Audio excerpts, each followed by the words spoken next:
चलिए, हम लोग देख रहे हैं इलेक्ट्रिक फील्ड एंड चार्ज।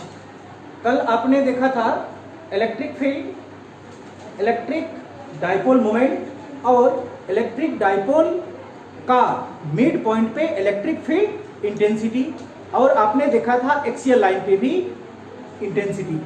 समझ में आ गया? आज उसी के आगे हम लोग बात करने वाले हैं कि अगर कोई डाइपोल हो और उसमें हम क्या कर दें, एक इक्वेटोरियल लाइन लगा दें। इक्वेटोरियल लाइन का मतलब क्या होता है, परपेंडिकुलर लगा दें, तो उससे हमारा इलेक्ट्रिक फील्ड इंटेंसिटी कितना बनेगी। समझ में आया?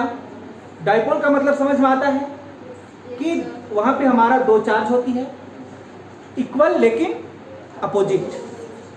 सेम चार्ज कभी भी डाइपोल क्रिएट नहीं कर सकता है, ये बात आप याद रखिएगा। ठीक, अब इसमें हम परपेंडिकुलर लाइन खींचेंगे और परपेंडिकुलर लाइन के एक पॉइंट पे टेस्ट चार्ज रखेंगे। टेस्ट चार्ज कैसा होता है?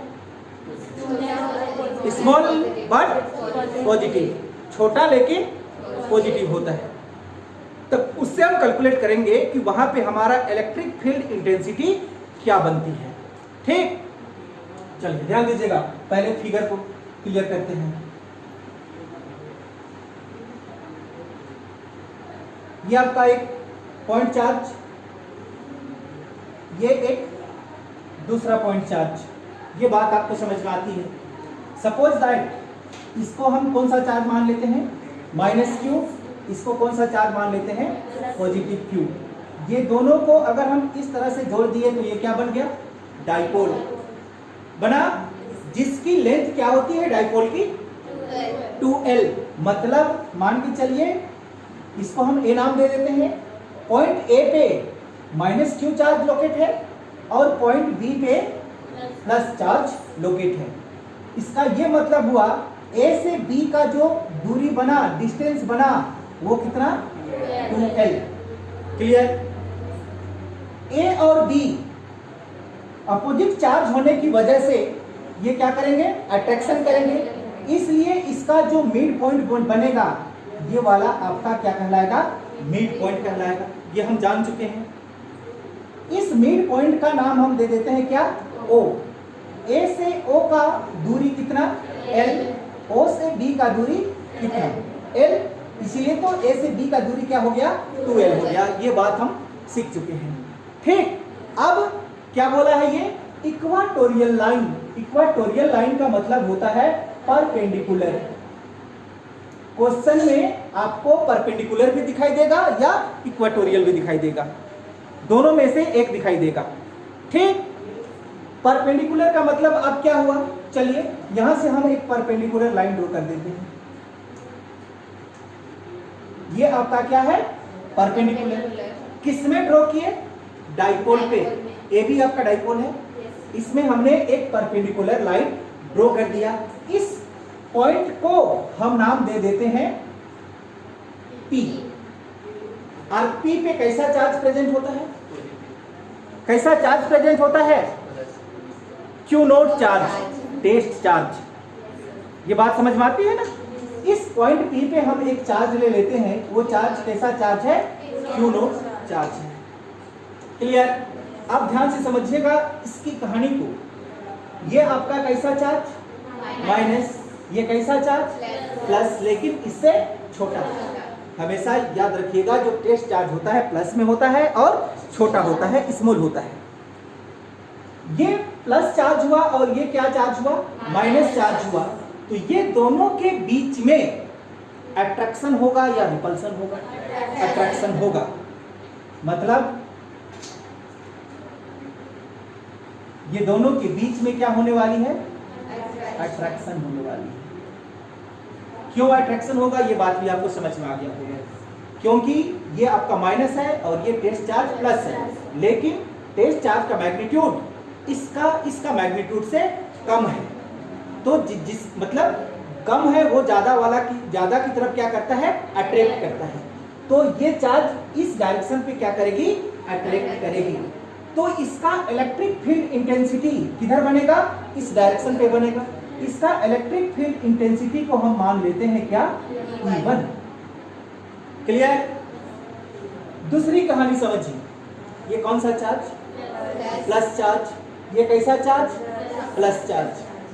टेस्ट चार्ज हमेशा प्लस में होता है, ये प्लस और ये टेस्ट चार्ज भी प्लस। तो इस केस में क्या होगा, रिपल्सन होगा। क्या ये वाला चार्ज इधर जाएगा या ये वाला चार्ज उधर जाएगा, ये चार्ज ऊपर जाएगा, कारण कि इसका मैग्नीट्यूड ज्यादा है, इसका मैग्नीट्यूड कम है। क्लियर।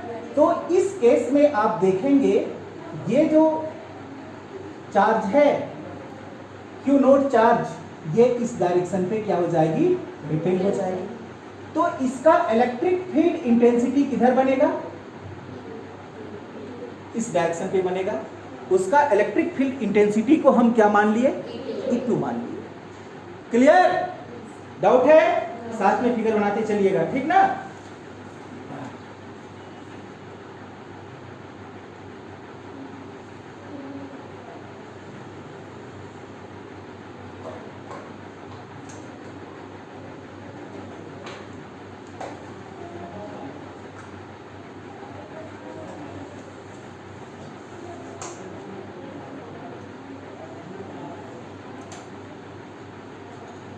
बन गया फिगर। इसका कॉन्सेप्ट को पकड़ना है।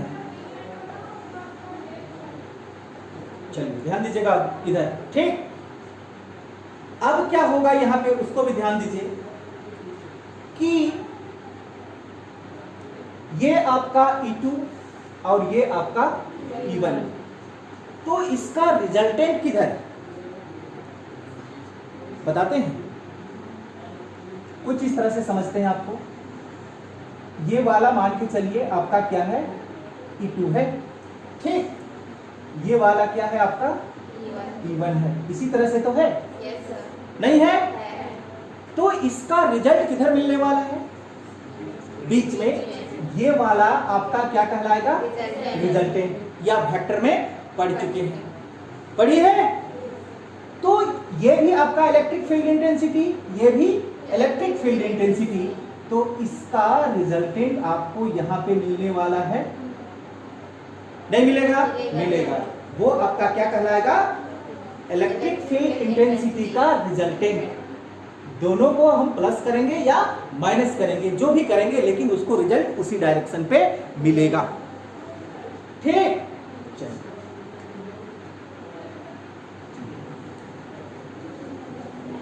और बातें से आप समझिएगा, ठीक। यहां पे समझिए, अगर ये वाला एंगल आपका क्या है, थीटा है, तो क्या ये एंगल भी आपका थीटा हो सकता है।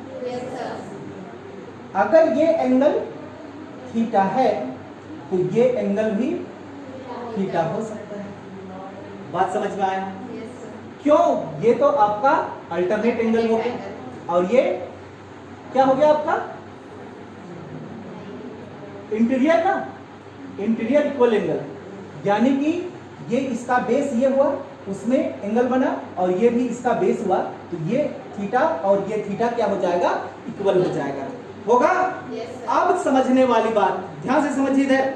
अगर ये E1 आपका रिजल्टेंट वेक्टर है, ध्यान से समझिए मेरा बात को, पहले फिर लिखिएगा कि ये Q से Q नोट में जो हमारा इलेक्ट्रिक फील्ड इंटेंसिटी बना, हम सिर्फ एक चार्ज को लेकर चल रहे हैं, किसको किसको, -Q और Q नोट को।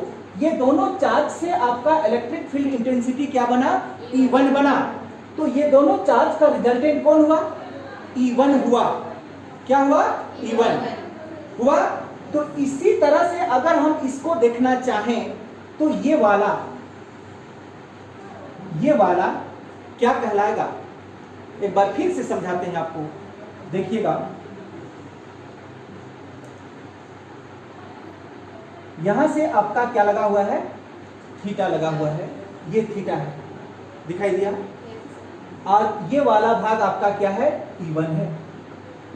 क्या बात समझ पाई, ये वाला क्या है, E1, और ये जो थीटा है, ये वाला थीटा है, और ये वाला दिखाई दे रहा है ना, ये वाला है, ये कौन वाला है, समझ पाई, ये वाला है। बात पकड़ में आया। अगर ये थीटा है, ये हमारा E1 है, तो जो थीटा के साथ में अटैच होता है उसको किसके नाम से जानते हैं हम लोग?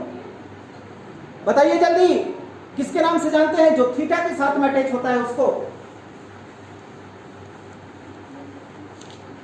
थीटा के साथ में अटैच होता है उसको किसके नाम से जानते हैं? कोस ऑफ थीटा के नाम से। समझ में आया? जो एंगल के साथ में अटैच है उसको किसके नाम से जानते हैं? Cos of theta. तो क्या ये डायरेक्शन आपका हो जाएगा E1 cos of theta? E1 से बना हुआ है ना ये थीटा, तो ये डायरेक्शन क्या बना? E1 cos of theta. ये क्या कहलाएगा आपका? E1 sine of theta. बात पकड़ में आया? डाउट है? तो बताइए, ये आपका E1 है और ये क्या है आपका? थीटा है। तो ये वाला क्या बना आपका? E1 cos of theta. तो ये वाला क्या बना? E1 sine of theta.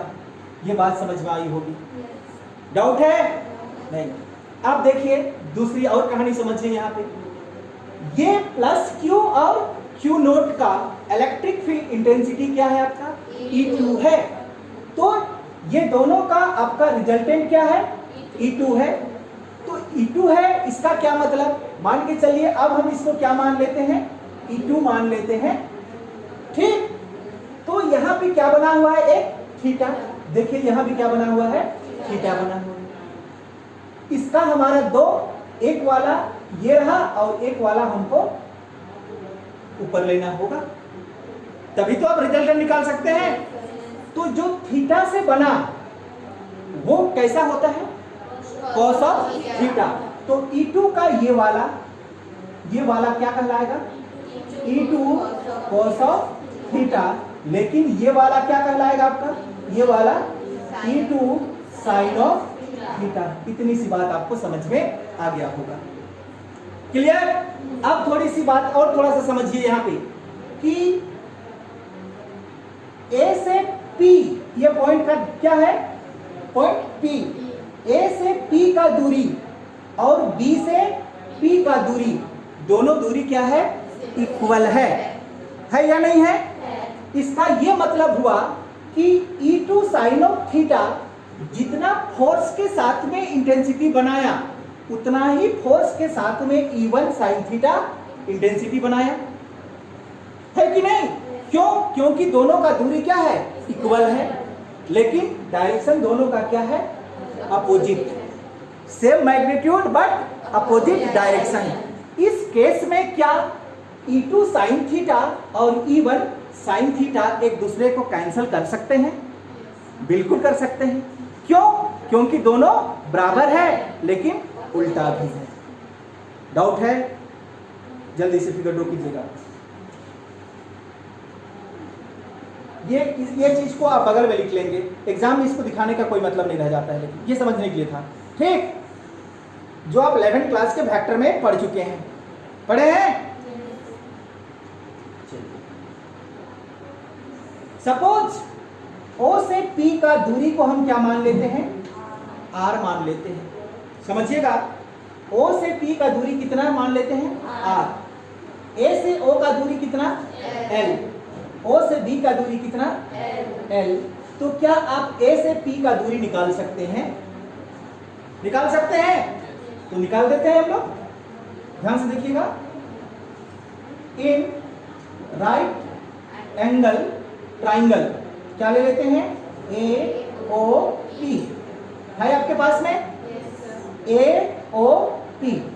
ठीक, ये इसका बेस हो गया, ये इसका परपेंडिकुलर हो गया, तो ये क्या हो गया? हाइपोटेनस हो गया।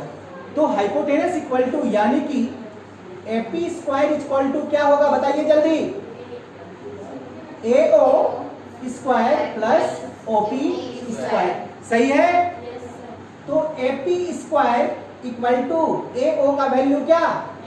L स्क्वायर प्लस OP का वैल्यू क्या? R square.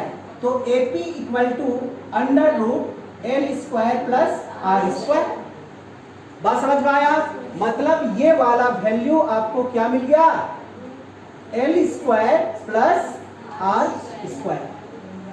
बात समझ पाई? डाउट है? अगर ये value L square plus R square मिला तो ये वैल्यू में क्या होने वाला है, वही होगा, क्योंकि ट्राइंगल आपका क्या है, सेम है। तो ये वैल्यू भी आपका क्या बनने वाला है, L square plus R square. थोड़ा सा बड़ा लिख देते हैं ताकि आपको दिख सके, L square plus R square. बात समझ पाई होगी, ठीक।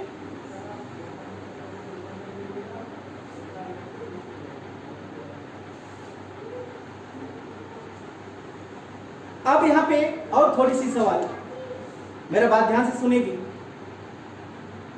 E2 sine of theta equal to E1 sine of theta, दोनों क्या है, बराबर है लेकिन अपोजिट है। So these are cancel each other, इसलिए ये दोनों एक दूसरे को क्या कर सकता है, कैंसल कर देगा। लेकिन इस तरफ देखिए आपको क्या मिला हुआ है, E1 cos ऑफ थीटा और E2, दोनों का मैग्नीट्यूड क्या है, सेम है और सेम डायरेक्शन भी है। तो आपका टोटल इलेक्ट्रिक फील्ड इंटेंसिटी किधर मिलने वाला, इधर ही मिलने वाला। बात पकड़ में आया, क्यों, क्योंकि ये तो एक दूसरे को क्या करेगा, कैंसल करेगा। इधर आपको क्या मिला, E1 cos थीटा, इधर क्या मिला, E2 cos थीटा, दोनों का सेम और सेम डायरेक्शन है। तो टोटल इलेक्ट्रिक फील्ड इंटेंसिटी किधर मिलने वाला है, इसी डायरेक्शन पे मिलने वाला है। टोटल इलेक्ट्रिक फील्ड इंटेंसिटी को हम रिप्रेजेंट किससे कर दें, इससे कर दें। बात समझ में आया, डाउट है, चलिए। इस केस में और थोड़ी सी बातें, दोनों का दूरी क्या है, सेम है, दोनों का दूरी सेम है, इसका मतलब ये हुआ E1 इक्वल टू E2। समझ पाई, कल हमने देखा था दूरी के साथ में आपका इलेक्ट्रिक फील्ड इंटेंसिटी वैरी करता है। दूरी को बढ़ाते हैं तो इलेक्ट्रिक फील्ड इंटेंसिटी घटती है, दूरी को घटाते हैं तो इलेक्ट्रिक फील्ड इंटेंसिटी बढ़ती है। ये हम कल सीख चुके हैं। लेकिन यहाँ पे दोनों का दूरी क्या है, सेम है, उसका क्या मतलब हुआ, E1 इक्वल टू E2 होगा, नहीं होगा, होगा। चलिए ध्यान दीजिएगा। Now electric field intensity due to minus Q on, बताइए, क्यू नॉट, कैसा इलेक्ट्रिक फील्ड निकला हुआ है इसमें, E1 माइनस क्यू से और क्यू नॉट में कैसा, E1 है। E1 equal to 1/4 pi epsilon naught, कैसा चार्ज, क्यू चार्ज। माइनस को तो हम लेते नहीं है, केवल किसको उठाते हैं, मैग्नीट्यूड को उठाते हैं। समझ पा रही है, माइनस प्लस यहाँ पे नहीं लेते हैं, केवल वो हमारा क्या है, चार्ज है, चाहे प्लस में रहे चाहे माइनस में रहे। तो ये क्यू के बदले में हमने क्या लिखा, क्यू लिखा। अब नीचे हम क्या लिखते हैं, ये बता दीजिए जल्दी, ए पी का स्क्वायर लिखेंगे, ए पी का स्क्वायर एलोंग, किधर किधर, अलोंग नहीं पता, पी ए, ये आपका पी और ये ए इधर लग रहा है। समझ पाई बात को, इसीलिए क्या लिखे, पी ए। डाउट तो नहीं है, नहीं है ना, चलिए ध्यान दीजिएगा। और E1 equal to 1/4 pi epsilon naught Q by क्या लिखा हुआ है, AP, ये आपका A, ये आपका P, क्या वैल्यू है, under root L square plus R square का होल स्क्वायर। ये स्क्वायर है ना, तो स्क्वायर देंगे हम। समझ पाई, अगेन ध्यान दीजिएगा, again electric field intensity due to positive Q on Q naught, क्या बना था, E2 बना था, है कि नहीं। तो E2 इक्वल टू बताइए 1/4 4 pi epsilon not charge Q by BP का स्क्वायर अलोंग BP। यहां पे PA लिखे, इधर BP लिखे। क्यों, समझ पाई? डायरेक्शन को देखेगी, ये वाला डायरेक्शन किधर आया है? P से A की ओर, लेकिन ये डायरेक्शन इधर गया है E2 में, किधर? B से P की ओर। ठीक, और E2 equal to 1/4 pi epsilon naught Q by BP। ये आपका B और ये P क्या value? Under root L square plus R square का होल स्क्वायर। कहीं डाउट तो नहीं है?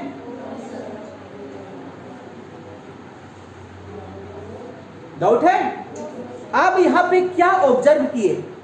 E1 और E2 दोनों का वैल्यू क्या है? इक्वल है, नहीं है? देख रही है? तो क्या हम इसको एक लाइन लिख दें? Therefore E1 and E2 had same value।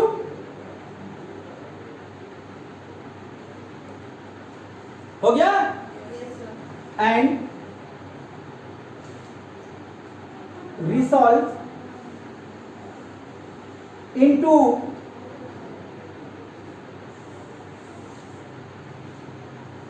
To component. इसको हमने दो कंपोनेंट में रिसॉल्व किया था।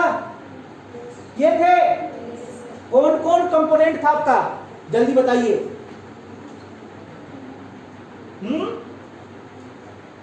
एक था आपका E1 साइन ऑफ थीटा, उसी का दूसरा क्या था? E1 cos of theta. E2 के लिए क्या था? E2 साइन ऑफ थीटा, और दूसरा क्या था? दो कंपोनेंट दोनों के लिए है। हम किसका बात करेंगे अभी? वर्टिकल का बात करते हैं। ठीक, किसका बात करेंगे? वर्टिकल। इन वर्टिकल कंपोनेंट कौन कौन है आपके पास? जल्दी बोलिए। E1 sine theta and E2 sine theta, यही वर्टिकल कंपोनेंट है। ये वाला तो हॉरिजॉन्टल है कि नहीं है? दोनों क्या है? Equal. E2 are equal but opposite, है कि नहीं है? दोनों इक्वल लेकिन opposite. So they cancel each other. करेगा एक दूसरे को कैंसल। क्यों? क्योंकि दोनों इक्वल है लेकिन अपोजिट है। आपको दिखाई देता है कौन कौन? E2 साइन थीटा और E1 साइन ऑफ थीटा। बात पकड़ में आया? चलिए ध्यान दीजिएगा। Therefore net electric field intensity, therefore net electric field intensity आपके पास में क्या है? E है नेट इलेक्ट्रिक फील्ड इंटेंसिटी क्या है? E है। थोड़ी सी अब टर्मिनोलॉजी की बात। जब आपका electric field intensity opposite direction पे होता है तो दोनों के बीच में प्लस होती है या माइनस होती है? क्या होती है? माइनस होती है। और जब दो इलेक्ट्रिक फील्ड इंटेंसिटी का डायरेक्शन सेम हो तो दोनों के बीच में क्या होता है? प्लस होता है। ये बात आप सीख चुके हैं, सीखे हैं। तो इसमें आपको दोनों का डायरेक्शन अपोजिट है या सेम है? सेम है। मतलब जिस डायरेक्शन पे E1 कोस थीटा है उसी डायरेक्शन पे आपका E2 कोस ऑफ थीटा है। तो total electric field intensity equal to क्या मिलने वाला है आपको? बताइए। E1 cos of theta plus E2 cos of theta. Doubt तो नहीं है?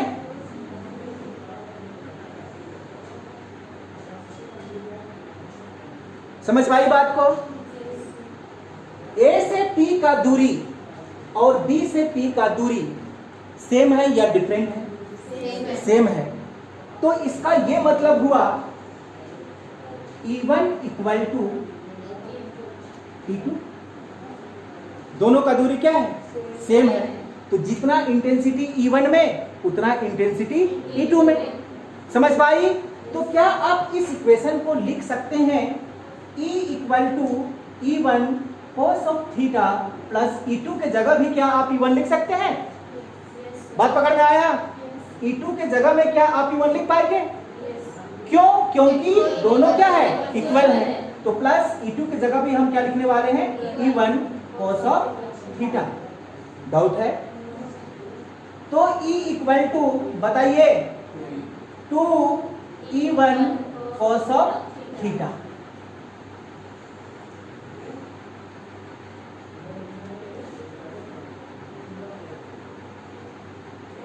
आगे बढ़े? ये भाग को मिटा रहे हैं, ठीक? ध्यान दीजिएगा। E इक्वल टू क्या है आपके पास में? 2। ये 2 है। E1 का वैल्यू बोलिए। E1 का क्या value? 1 by 4 pi epsilon naught Q by under root N square plus R square का होल स्क्वायर। तो रूट को हटा दें हम एक बार, सीधे स्क्वायर हटाएंगे तो रूट हटेगा हमारा। या एक बार लिख लेते हैं, कंफ्यूज ना हो। ठीक, क्या वैल्यू था आपके पास में? L square plus R square का होल स्क्वायर। फिर क्या बचा आपके पास में? Into cos of theta. क्या बात पकड़ पाई? चलिए इसको सॉल्व करते हैं। और E equal to 2 into 1 by 4 pi epsilon naught Q by, देखिए रूट है और यहाँ पे क्या है? स्क्वायर है। समझ पा रही है? तो क्या ये रूट हट जाएगा यहाँ से? क्या बच जाएगा? L square plus R square into cos of theta. ठीक, ध्यान दीजिएगा इधर। देयरफॉर cos थीटा का ट्रिगोनोमेट्रिक रेशियो बताइए जल्दी। b by H. तो बताइए b क्या है? ये ट्राइंगल है ना आपके पास में, दो ट्राइंगल। तो इसका b कितना? b कितना? बेस कितना है यहाँ? कौन सा ट्राइंगल लेगा? यहाँ पे दो ट्राइंगल हम बार बार बोल रहे हैं, दोनों में से एक ट्राइंगल लो ना। L। B कितना? L by H under root L square plus R square. अब भी नहीं समझ पाई? आया? तो E equal to 2 into 1 by 4 pi epsilon naught Q by L square plus R square into cos theta है कोस थीटा। कोस थीटा की जगह में क्या डालने वाले हैं? L by under root L square plus R square. आप तो समझ पाई होगी। चलिए ध्यान दीजिएगा। और E इक्वल टू, ध्यान दीजिएगा, 2 इंटू 1 कितना? 2 बाई 4 पाई एप्सिलॉन नॉट। क्या मिला? Q by L square plus L, सही है ना? L square plus R square into L by L square plus R square का पावर 1/2। रूट हटाएंगे तो 1/2 लगा सकते हैं। समझ पाई? और E इक्वल टू, ये वेक्टर का साइन देना मत भूलना। ठीक, चलिए ध्यान दीजिएगा। आपके पास में क्या हम इसको लिख सकते हैं? Q इंटू 12 लिख सकते हैं, ऊपर का भाग को लिख सकते हैं, बाई 4 पाई एप्सिलॉन नॉट। दोनों का बेस क्या है? सेम है। जब बेस सेम होती है तो उसका पावर क्या हो जाता है, जुड़ जाता है। बेस सेम होने पर उसका पावर क्या होता है, ऐड हो जाता है, जुड़ जाता है। तो दोनों का बेस क्या है आपका, a square plus R square. इसका पावर क्या है, 1 नहीं है, 1 को तो लिखते नहीं है। इसका पावर कितना है, 1 प्लस इसका पावर कितना, 1/2। अब तो समझ में आ गया। बताइए, अब जानते हैं therefore Q into 2L equal to P। पढ़ चुके हैं आप, क्या है ये, इलेक्ट्रिक डाइपोल मोमेंट। तो E इक्वल टू, बताइए, Q इंटू 2L के जगह में P vector by 4 pi epsilon naught L square plus R square का पावर 3/2। डाउट है, ये अलोन, बताइए जल्दी, किधर,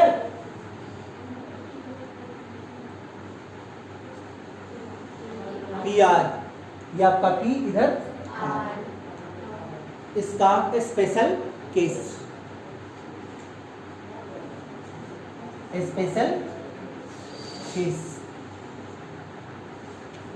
for short dipole, for short dipole. Short dipole में क्या होता है, L is very very greater than R, यही होता है। L is very very less than R। L आपका R की अपेक्षा में क्या होता है, बहुत ही छोटा होता है। तो इसका ये मतलब होता है, आप L इक्वल टू क्या ले सकते हैं, 0। अगर L इक्वल टू क्या हो गया, 0 हुआ, तब E इक्वल टू क्या मिलने वाला है आपको, बताइए, P by 4 pi epsilon not into L।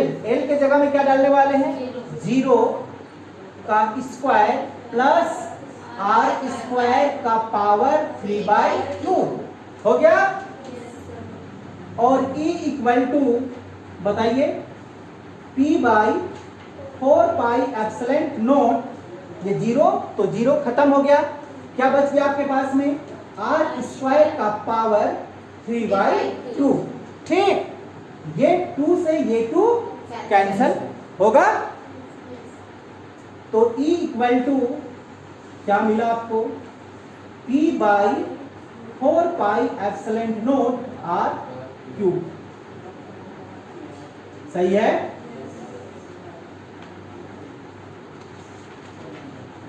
चलिए अब इसकी टर्मिनोलॉजी की बात करेंगे हम, किसके किसके बीच का, एक्सियल लाइन और इक्वेटोरियल लाइन के बीच का। ठीक, ध्यान दीजिएगा, ये सारी बातें आपको एमसीक्यू में काम देने वाली है। जितने भी टर्मिनोलॉजी की बात होती है वो सब कहां पे उठता है, एमसीक्यू पे। इसीलिए ये बात को आप नजरअंदाज नहीं करेंगे। ठीक, ध्यान से देखिएगा, E for electric field intensity. ठीक, इसका एक्सियल की क्या निकाले थे, जल्दी बताओ, 2P by 4 pi epsilon not R cube, क्या निकाले थे।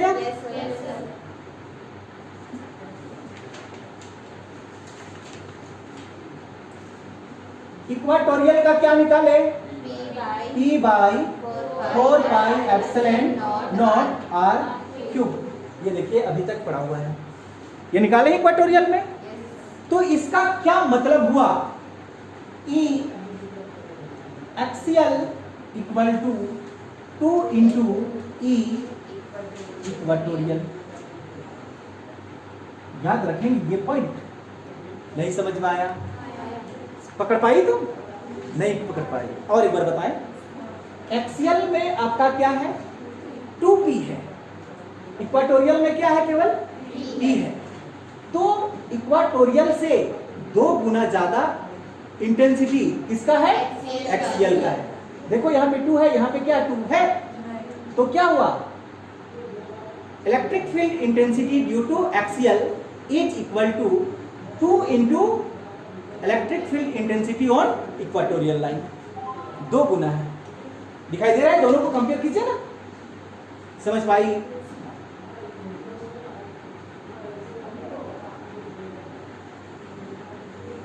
याद रखिएगा। ठीक, अगर इस क्वेश्चन को उल्टा दे तो क्या होगा? Equatorial electric field intensity on equatorial line axial line के किसके बराबर होता है? तो 1/2, आधा के बराबर नहीं होगा। ध्यान से देखिए, इसको आप बाहर कर देंगे तो क्या ये इसका बाई में आ जाएगा? और करके हम लिख ही देते हैं, कोई गारंटी नहीं है तुमको। E equatorial equal to E axial by आधा। कल हम बता चुके हैं कि इलेक्ट्रिक डाइपोल मोमेंट और इलेक्ट्रिक फील्ड इंटेंसिटी दोनों के बीच में एंगल बता चुके हैं। किसके लिए? एक्सियल लाइन के लिए। कितना होता है एंगल? 0 डिग्री। अब हम बात करेंगे किसके लिए? इक्वेटोरियल लाइन के लिए। ठीक, ध्यान दीजिएगा। ये आपका कौन सा चार्ज था? माइनस। ये कौन सा चार्ज था? प्लस। ये आपका क्या पॉइंट था? P। इस डायरेक्शन पे क्या था आपका? इलेक्ट्रिक फील्ड इंटेंसिटी था क्या? अब हमारा इलेक्ट्रिक डाइपोल मोमेंट का डायरेक्शन किधर होता है? -2 प्लस। इलेक्ट्रिक डाइपोल मोमेंट का डायरेक्शन क्या होता है हमारा? -2 प्लस। ये आपका माइनस है और ये आपका क्या है? प्लस। तो इलेक्ट्रिक डाइपोल मोमेंट का डायरेक्शन इधर होगा और इलेक्ट्रिक फील्ड इंटेंसिटी का डायरेक्शन इधर है। किसकी बात कर रहे हैं हम? इक्वेटोरियल की कर रहे हैं, सही है? तो इसका क्या मतलब हुआ कि ये डायरेक्शन आपका किसका है? इलेक्ट्रिक फील्ड इंटेंसिटी का। और ये वाला डायरेक्शन किसका है? डाइपोल मोमेंट का। दोनों के बीच में कितना डिग्री का एंगल? जल्दी बोलिए, कितना डिग्री? 180। दोनों के बीच में, किसके किसके बीच में? Angle between E and P और equatorial line theta equal to 180 degree. दिखाई दिया आपको? एक्सियल में कितना था दोनों के बीच में? 0 डिग्री। क्यों? क्योंकि दोनों का डायरेक्शन सेम था। रीजन भी पूछेगा तो आप लिख देंगे वहां पे। ये 180 का क्यों? क्योंकि यहां पे क्या है? दोनों का डायरेक्शन अपोजिट है।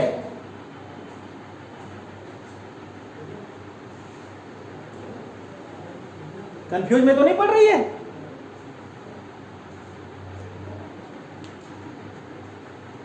हो गया? पूछना है किसी भी तरह का क्वेश्चन इसमें? इक्वेटोरियल लाइन पे कहीं पर भी डाउट है तो बोलो। E1 साइन थीटा और E1 कोस थीटा हम कहां से लेकर लाए थे? रिजल्टेंट वेक्टर के एक आधार पे। हम जानते हैं 11 क्लास में हम पढ़ चुके हैं। ठीक, E2 साइन थीटा और E1 साइन थीटा क्या था? इक्वल लेकिन अपोजिट, इसलिए दोनों क्या हो गया था? कैंसल। तो magnitude E1 cos of theta और E2 कोस ऑफ थीटा का एक ही डायरेक्शन पे था। और वही डायरेक्शन आपको क्या दिखाया है यहाँ पे? Electric field intensity. ठीक, और हमको टोटल क्या मिल गया था? E equal to P by 4 pi epsilon naught L square plus R square का पावर 3/2 मिल गया था। यही मिला था। जब हम इसका क्या कैलकुलेट कर दिए शॉर्ट डाइपोल के लिए, तो यहाँ पे L किसके बराबर ले लिए हम? 0 के बराबर। तो हमको ये इक्वेशन सामने निकल के आया शॉर्ट के लिए। क्लियर? क्या वैल्यू था? P by 4 pi epsilon naught R cube, जो क्या होता है एक्सियल से क्या होता है,